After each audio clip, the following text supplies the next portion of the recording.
Hace aproximadamente 2 años el mundo se impactaba por la decisión de El Salvador, una economía dolarizada, pero que sin embargo, mediante una modalidad totalmente novedosa, decidía adoptar también el Bitcoin. Y estas monedas digitales seguramente empezarían a revolucionar parte del sistema. Ya han pasado, como dijimos, 2 años y es hora de hacer un balance y para ver cómo ha resultado esto. Estamos en contacto con quien tiene un palmarés realmente impresionante en cuanto a su expertise en la materia, que es la empresaria Mónica Taer. Mónica, un saludo muy cordial desde Argentina y gracias por atendernos.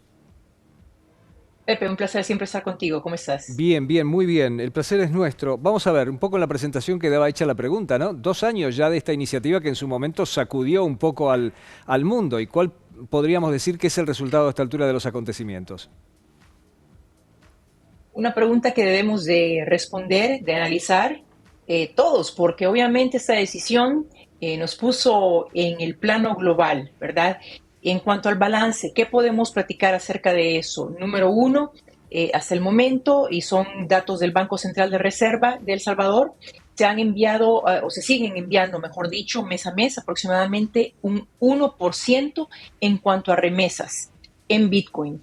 Eso significa que estamos hablando del que el 99%, el resto, el 99% todavía se siguen enviando en dólares estadounidenses, es decir, en moneda tradicional. Eso yo pienso que habla mucho acerca de la confianza o de la carencia de confianza que nuestros connacionales sienten con respecto al Bitcoin. Número dos, han habido esfuerzos con respecto a la educación dentro del país. Organizaciones como Mi Primer Bitcoin han hecho un trabajo fabuloso, en realidad, yendo a cantones, a pueblitos remotos, a graduar hasta cierto punto, a capacitar a la población para que puedan no solamente bajar su billetera digital, sino que transaccionar con el Bitcoin.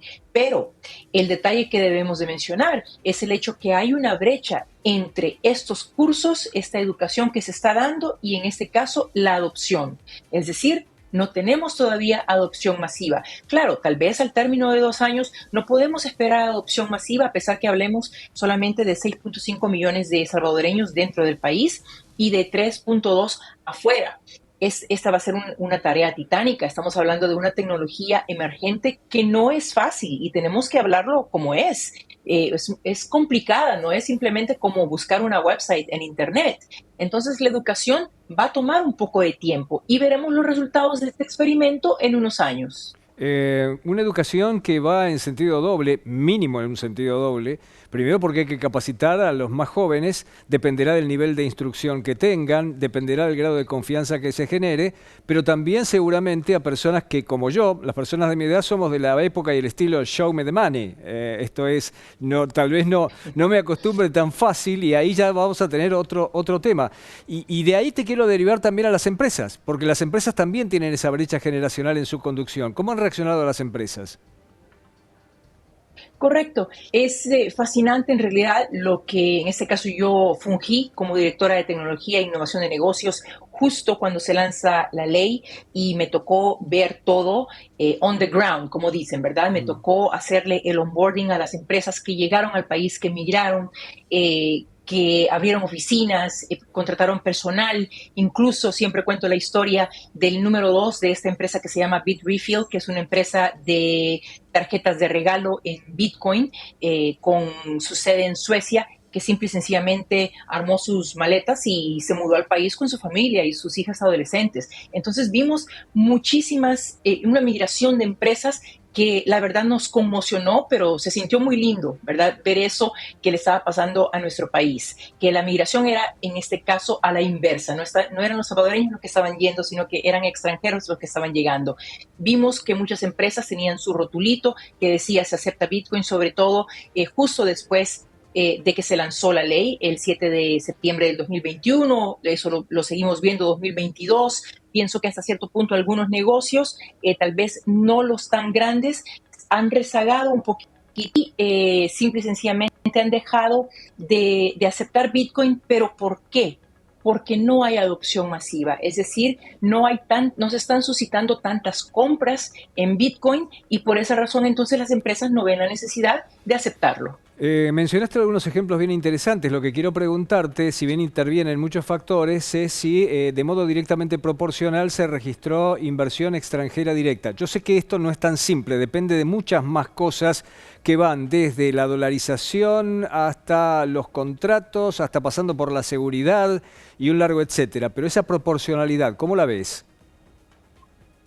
Sí, mira, si hubiesen datos que todos pudiéramos tener, a los que pudiéramos tener acceso, entonces yo te dijera, entraron o hubo una derrama de X millones de dólares específicamente debido al Bitcoin, pero no tenemos acceso a esos datos lastimosamente.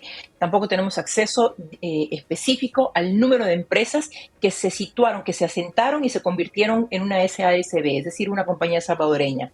Lo que sí te puedo decir, y esto porque yo lo viví y lo vi con mis propios ojos, es el hecho que estas empresas que emigraron abrieron oficinas, contrataron empleados. Entonces, eso significa definitivamente inversión, porque estás abriendo una oficina, estás pagando un alquiler de esa oficina. Sin embargo, sí quiero acotar, y eso que quede muy claro, sobre todo en Argentina, porque pienso que Argentina está pasando por una situación muy interesante en este momento, no solamente por el candidato presidencial que se está perfilando bajo la bandera del Bitcoin, sino que en general ustedes tienen un índice, de hecho, de adopción de activos digitales mucho más altos, mucho más alta que la de El Salvador. Y claro, eso se debe a muchos motivos. Número uno, lastimosamente, la economía, ¿verdad? Que la Argentina tiene en este momento. Ustedes están tratando de contrarrestar la volatilidad y también la inflación, pero al mismo tiempo, ustedes tienen este clúster tecnológico desde hace muchos años, muy fuerte, donde proporcionan servicios a distancia, tecnológicos a distancia, y tenemos nosotros que aprender mucho de ustedes. Y al mismo tiempo estamos hablando de 45 millones de habitantes que no los podemos comparar con 6.5.